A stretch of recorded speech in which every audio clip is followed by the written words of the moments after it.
Арыбагыла туугандар, замандаштар, бүгүнкү жеңиш күнүңүздөр кут болсун, майрамыңыздар менен.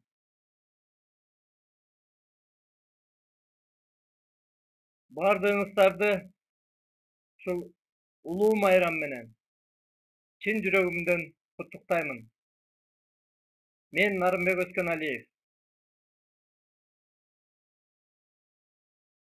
Атам Өскөналиев абыл Улуу Ата Мекендик согуштун катышуучусу. Экинчи топтогу майып.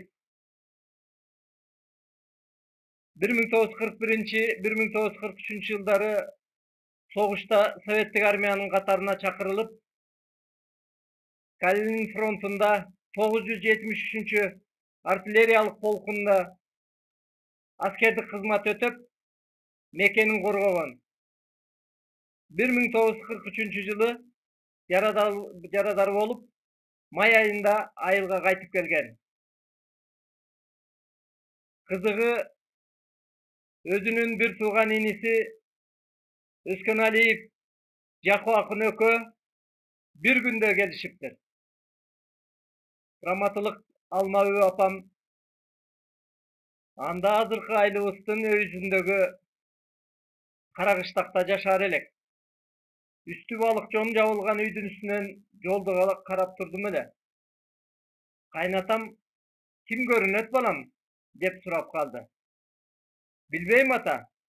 Солдат кийим кийген эки кишиден бөлөк киши деле көрүнбөйт деп койдум. Этибарга деле алган эмес экенмин. Атам деле экөө чогуу кайтып келерин учуктаса түшүндө деле көрбөсө керек. Экөө ээрчишип кирип келип атпайбы? Кайнатамдын сүйүнгөнүн айтпа, деп калар эле. Байкуш чоң атам башка күтүп жаткандарынын келбей калаарын деле анда сезбесе керек. Кашайгыры согуш 50 миллиондон ашык адамдын башын жутпадыбы? Кыргызстандан жөнөтүлгөн 365 миңден ашык аскердин 160 миңи согушта курман болгон.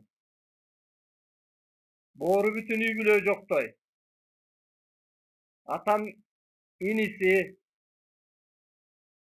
атасы менен бир тууган эки агасы менен фронтко аттанып, эки агасы согушта курман болушкан.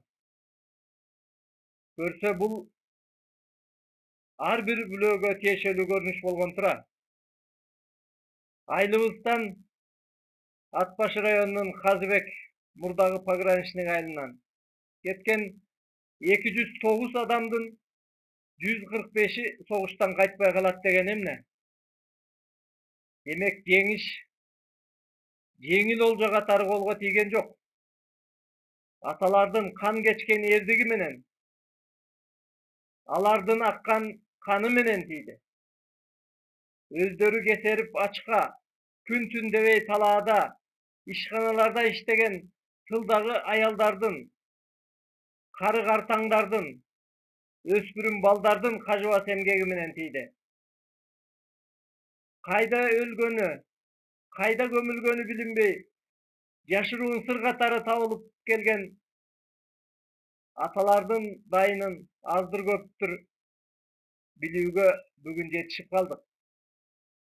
Сүйүнгөнүм архивдик материалдан Молдаяров Самтыратабыздын Украинада курман болгону жана жашырылган көрүстөнү белгилүү болду.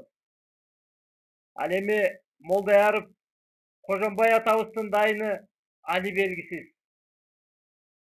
Молдаярга тиешелүү Эсенаалы уулунун баласы Усупбай согуш башталар элегинде эле май айында армияга чакырылган экен. 1941 жылдын октябрында курман болуптур. Тиешелүү дегеним Акмат уулу Турдубек каза болгондо аялы Дилдени бир тууган иниси Молдаярга баш байлайт. Эки баласы Абдрахман, Абдыкерим Молдаярдын баласы катары анын жоопкерчилигинде эс тартып чоңоюшкан. Сөз ошол Абдыкеримдин уулу Эсеналынын уулу Усупбай жөнүндө баратат.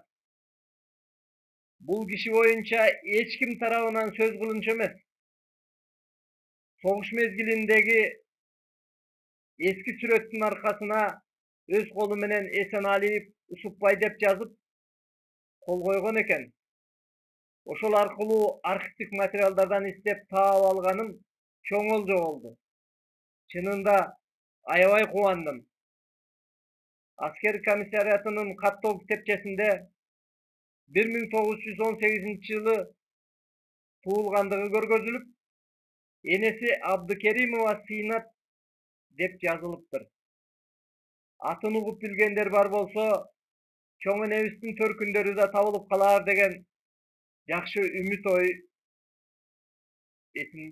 оюмда турат. Өлбөс полк жүрүшүндө жылда чыкчу элем. Жолдошум менен, неберелерим менен. Мына ушул неберелерим менен калгандарынын портретин көтөрүп чыгып жүрсөк, эми буюрса Эсеналиев Усупбай атабыздын сүрөтүн алып чыгабыз деп кудуңдап койдум.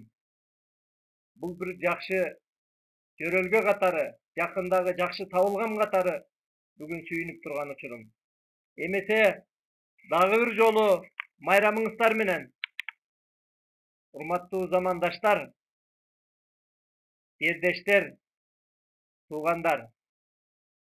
Ушу менен майрамдык куттуктоомду жыйынтыктайын деп турам. Саламатта болуңуздар.